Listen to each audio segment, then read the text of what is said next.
சூப்பரான instant dosa recipe. அதுக்கு ஒரு பவுலில் அரை கப் அளவுக்கு அரிசி மாவு, அரை கப் கோதுமை மாவு, அரை கப் மைதா, அரை கப் ரவை சேர்த்துட்டு தேவையான அளவு உப்பு.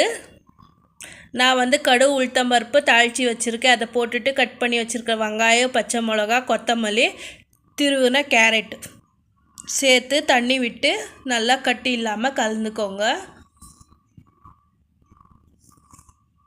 நல்லா கலந்துட்டு அதுக்கப்புறம் தட்டு போட்டு 10 நிமிஷம் ஊற விடுங்க.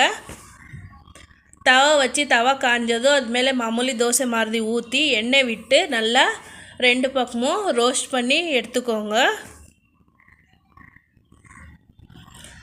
நல்லா 2 பக்கமும் செவக்க வச்சு ரோஸ்ட் பண்ணி எடுத்து மாமூலி சட்னி கூட சர்வ் பண்ணுங்க. சூப்பராக இருக்கும், டேஸ்ட்டாக ட்ரை பண்ணி பாருங்கள். இது ஹெல்த்தியும் கூட.